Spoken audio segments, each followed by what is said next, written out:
coming up next is our third speaker for today.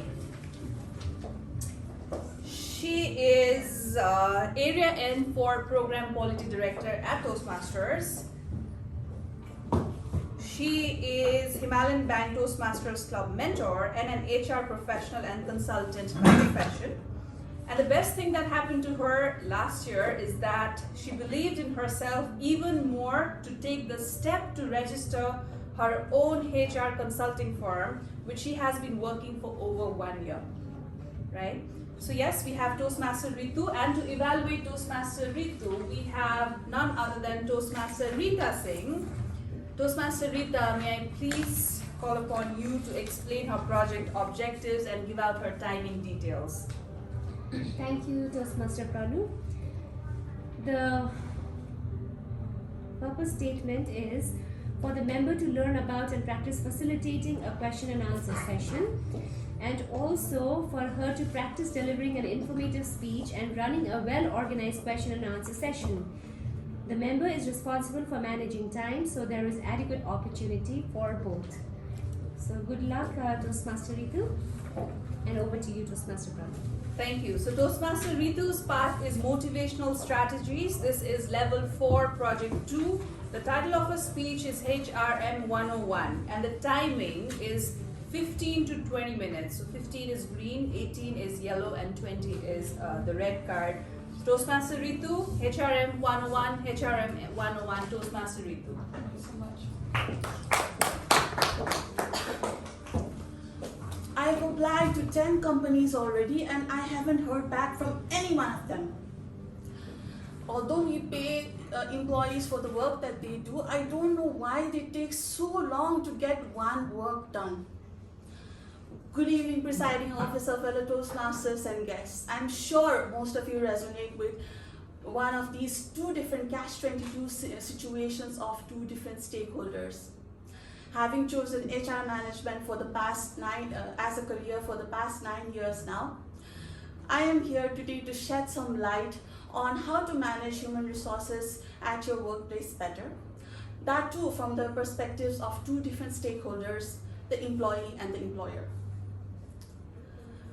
The job of an HR professional is to make employees happy and productive so that the organization can get some competitive edge from them.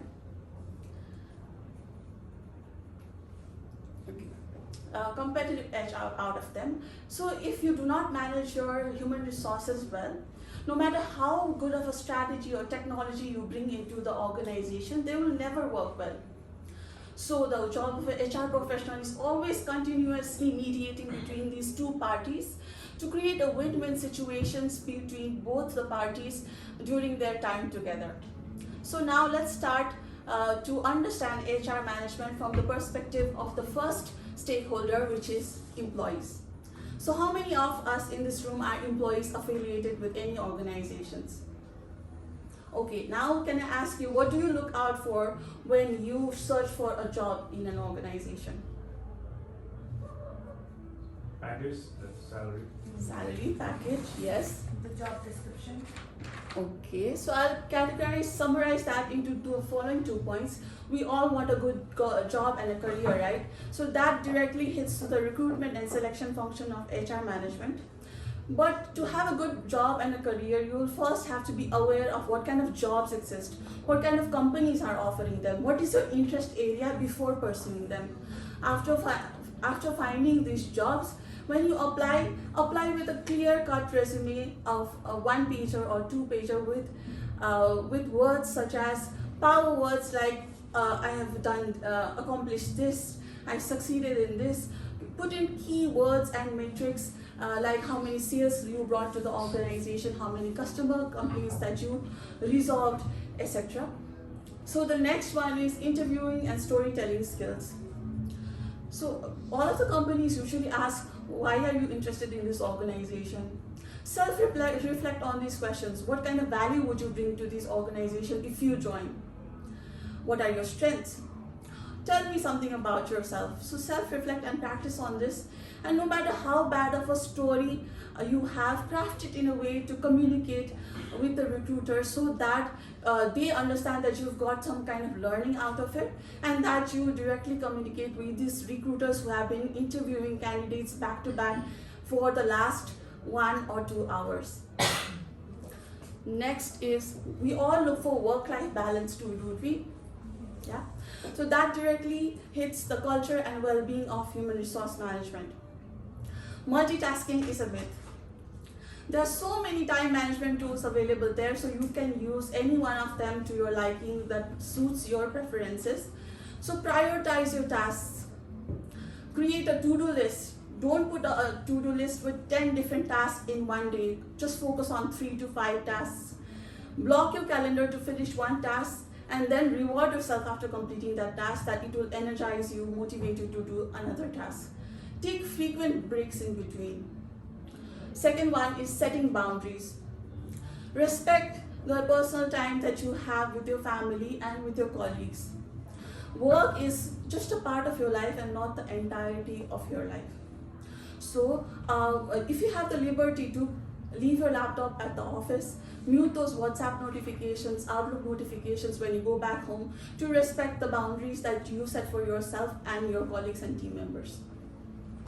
Now, I would like to go to the basic motivational theory in psychology and also in human resource management. Most of you have already seen it.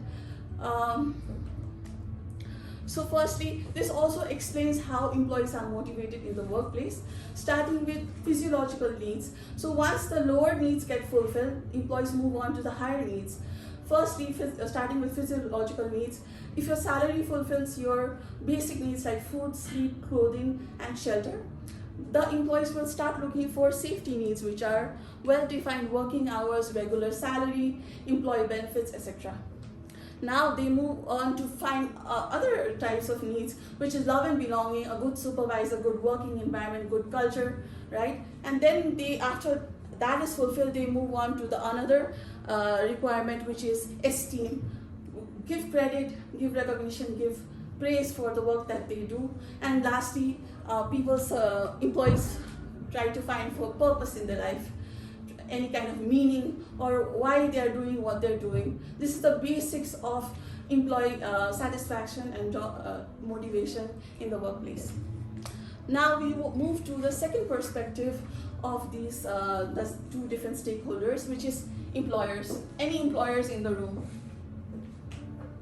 Okay, what do you look for when you hire a candidate, or what do you look for in an employee? Hardworking. Hardworking. Smart. Smart. Honest. Okay. So I'll try to summarize all of that in the next 2 slides. Good candidates. We all want good employees, candidates, right? So that directly hits again to the first stage of HR management, which is recruitment and selection.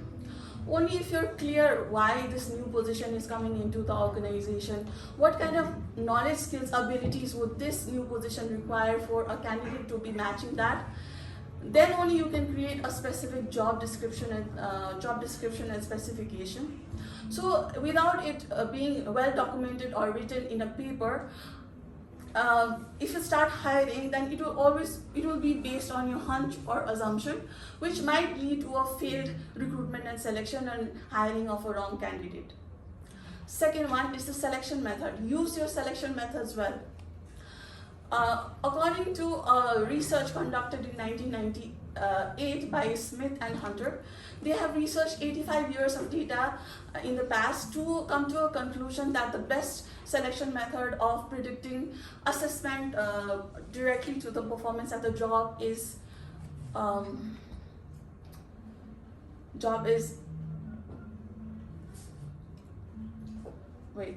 getting to it. The second one is general cognitive ability and structured interviews. The first one is work sample tests. Okay, so choose your selection methods well, which will directly determine how the performance of the individual will be in when they are hired. Next, we all want productive employees, right? Because they can get sales, generate profit, revenues into the organization. For that, we would need a good performance management system, because we cannot observe our employees all day. We can't go into the head to know what they are thinking, how they are doing our work. So we need a proper performance management in the organization to understand what they are doing, how they are doing it, how many sales they are bringing in, how many customer complaints that they are resolving, how many employee grievances they are completing, etc. So for that we need to set goals, give them feedback, and track them regularly. And if they're doing a good job, pay for that as well. Give them rewards, bonuses according to their performances. And if they're not performing well, do not terminate them. Understand why they are not performing well. Put them into performance improvement plans, and that's how you develop employees for the long run. Now, to my last slide is, resources are all of the materials available in the environment to satisfy human needs and wants. There are 7 other human resources apart from human resources, which is energy, time, capital, information, equipment, raw materials, etc. But none of these resources actually work for themselves unless a human puts them into use for a common purpose or a goal. So, my fellow Toastmasters and guests, how valuable do you think human resources are? But are we treating them that way? Maybe not. It's time to do so. Now I come to my final slide, which is I'm open for Q&A session for the content that I have presented. The floor is open for questions. Any questions for our content? I just wanted to ask your experience as an HR, like what kind of employee you get to interact with and like the kind of response you get from them. Actually, human resource has been a very challenging and yet very fulfilling profession for me so far. If it wasn't for human resource, I would rather be in marketing, but I would prefer being an HR professional. So I come across a lot of personalities, a lot of people in the organization which teach me how to deal with like what kind of personality you have and that other personalities, right? Human needs and wants are unlimited. You all agree, right?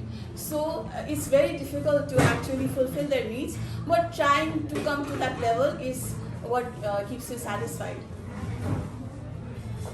I have a question. What do you think what is the best way to motivate your team? As I showed you earlier, in a Maslow's hierarchy of needs, you need a package of everything. Firstly, you will need to have a good salary, but with a smaller package and a more purposeful job, that person will not survive, right? So you will have to have the salary, then the regular income flowing in, then you will have to have a good appreciative environment for them, and then you need to build a teamwork, the culture, you will need to give recognition, so that's how you get people motivated to work for your job. That's the basic theory. There are other theories as well. What do you mean by work sample test? Work sample test meaning that maybe for a dentistry profession, it would be like a live demonstration of conducting some kind of operation or some kind of cleaning, not an operation, for some kind of cleaning to see how they perform on the job. Or for other functions, it might be work sample test meaning like there are some questions related to how would you deal in this type of situations, and that the person answers it and gives it back to you. Maslow's need hierarchy theory, I believe, my personal belief is it's overrated. What the theory says is your requirements, your motivation level goes up as the needs meet. I've seen plenty of cases where your needs actually jump without meeting some of the needs. For example, I've seen cases where people their self-esteem needs have not been met, but they actually go after self-actualization needs. What do you think? Yes, that has happened to me as well. But eventually, if you find your purpose, but if it's not meeting your basic needs, or if you do not have a good supervisor who appreciates or recognizes you, that purpose will go into like pieces, right? Even if I have a fulfilling job, but I do not have the work environment to actually do the purposeful work, I will eventually leave the organization. So it doesn't have to be exact like that in a pyramid, but all of that really counts to actually motivate someone. There might be some pieces missing, which is why an employee will always be finding for that piece in the organization. I feel that. I might be wrong. Can I have a follow-up question? Okay. Okay, that makes sense in perspective of work-life, right, in terms of employee. But from the life's perspective, probably doesn't make sense. That's what I feel. Life's perspective. From life's perspective, no, it doesn't probably apply. From an employee perspective, yeah, probably it's true. Okay. So this is one of the basic theories of psychology, right, which we almost all have studied. So all of the other motivational theories have advanced from this theory. So to a bit, it might be linked, and to our personal life. Today I'm talking about human resource management for employers and employees. So I would like to stick to this theory for now. For other theories about life satisfaction, I'll get back to you. As an employee, what is the limit that the employees have? Sorry, what? As an employee, I'm working under somebody. What's the limit that I should be happy? The basic level of the pyramid is to be happy to meet the requirements. But what is the limit? I don't get a limit. Happiness. And never met anybody who is so happy with the pay, and we just satisfy ourselves with that pay. Like this is the trend we are following. So the basic gets disturbed, and how can we get the other happiness, the self-esteem? Like I think I can get a better job, but I'm still surviving there. So the esteem is somewhere crushed out. Yeah. As humans, you know that we have a nature of always wanting something more, right?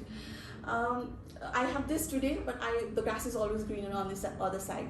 I see that person working in this company, I want to go there, then I go there, I'm not satisfied there either, because some of the pieces of the Maslow's hierarchy of needs is missing, right? So I think to be really happy, you have to live in the moment, you have to enjoy what life gives you, the positivity that your organization holds, and if you can forego the negativity of the environment, if it's too toxic, you have to leave, right? But nobody's actually really happy. You cannot measure happiness. So I think that because of our human nature, we'll always be striving for something new, something more, something to progress in life. Power on. Anything you need? Okay, I'll just want to go. So there was a situation with my company or my colleague. So from HR's perspective, like the employer is happy, the one who is in the higher level, the manager is happy, is giving work, but inside like the employer is like working overtime, like 10 hours, 12 hours, and when we go and tell that to the HR or when we talk to the manager, we do not get the right, whatever they say, they are just saying that because it's a very important project, you are supposed to work for 10 plus hours or 12 hours. Okay, and then that very employee comes to you. So what is your take on it, and like how will you handle that situation? Okay, I'll try to break that down. So there's an important project in the organization coming in, and your supervisor has requested you to ask for longer hours. Yeah, it's been going on for 6 months. 6 months. Yeah. If there is a project started and ended, it's better if these kinds of projects are coming in, it's better to be oriented in the beginning that these projects will take from starting to ended, and you might have to put in extra hours, right? You might have to, you will also get overtime pay for it, because normal is you just have to work for 8 hours, but if you work for more than 2 plus hours, around like 9-10 hours, you get extra overtime pay for it. For as an HR professional, I would suggest the supervisor that if this extra work is needed, or if the person alone is not being able to fulfill this, do we add some other resource into the project or not? What the cost benefit of analysis of adding another project or giving overtime to you? And I think the project estimation of start and end date should be practical, and if the employee is really burned out, then we will have to speak up. Maybe some questions in the chat?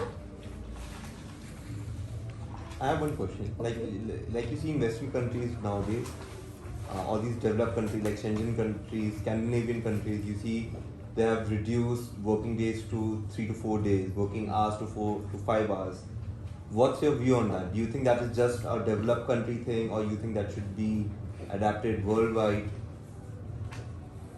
I think that it all depends on the culture that we are brought up in. If we can manage our time well, even if some people have a 5-day work week, right? Some people have 6 days. So even if I'm working in a company where I have like 5-day work week, okay? So but I'll eventually have to manage that extra 1 day of week into that time frame. So if it's the culture, I think if only myself I will not be able to change. If the entire culture of the country changes accordingly to actually manage that time slot for a shorter work week, it might work. But we have to start step by step. Now we have a 6-day work week, right? So slowly we can reduce it, not extremely into like 2 or 3 days. So it might work if you take it step by step, and the culture has to also support it. Did I answer your question? Somewhat. Alright, one last one. Okay. Like how you say, right? One spoiled apple ruins the entire batch, right? So, like a hypothetical scenario, you have the HR manager of a company, and see in the entire team there's one spoiled apple. What do? Do you fire him, or how do you make him more positive or more a team player? Okay. For that, there are actually a lot of levels in an HR process to actually filter out the bad apple, right?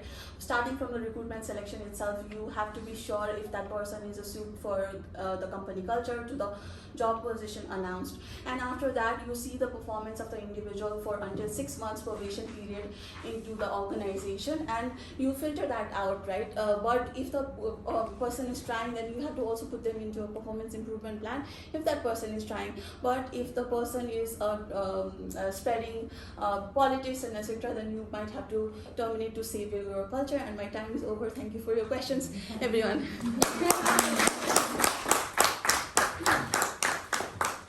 Okay, this is the last slide. This is HR is just what I covered is just 0.001% of what we do. For more, if you want some guidance or consulting, please contact me. This is my company's page and phone numbers. Thank you so much. Really see, where is it? I did not. Oh, it's here. Anyway, I'll just send it to you later. Thank you so much. Toastmaster Ritu, thank you so much for that wonderful session. I found your session very informative, very interactive, and of course inspiring. The topic that you chose for this discussion was very relatable because we were either on this side as employees or the other side as employers. And the kind of questions that everybody had, and in some cases, the participant had 4 or 5 questions for you. That itself shows that you really engaged your audience well. That is well done. And the question and answers, the way you answered, I feel that was really nice. In the way the questions were not very easy, but you did try to customize the answers, and that was also, I think it needs that presence of mind. And of course the topic is something very close to your heart, I know, because it's you have the grab over that subject, and it was clearly visible from the way you were presenting today. Now, as an evaluator, I of course have to give you some suggestions, and one suggestion that I have for you is try to work a little more on the opening and the concluding part. The content-wise, it was so rich and everybody was engaged. But I think you were a little maybe nervous in the beginning. So you did have that, employee and the employer's side. But if you had that little pause in between, and of course, little different vocal variety, that would have really kick-started your presentation. So work a little bit on that. As Toastmasters, when we see that red flag, we panic. But I think we also need to learn discreetly, how to lead the presentation to the end, the moment you saw that red card, you were like, oh, my time is over. So that kind of portrait that you were not very professional. Of course, here it's fine, but when you are in the real world, that can be managed a little better. Another suggestion that I have for you is your slides were very wordy, very like a lot of sentences and all. If you could add a little bit of pictures or some kind of analogies, that will be there in the audience mind for a long time rather than just have the text. So I think you will be using this presentation a lot more times, and I'm sure you will take my suggestion. And last suggestion which I have for you is add a little bit of humor. I know this is like really very theoretical kind of a presentation, but just throw a little humor here and there so that you connect to the audience more, and especially because you have so much time. But otherwise, I think you really managed it very well. You answered your questions very well. You facilitated it so well.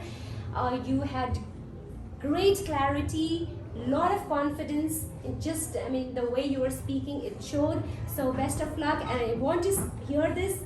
Not to repeat, but this is my second time. I was so engaged. Next time it will be even better. Thank you.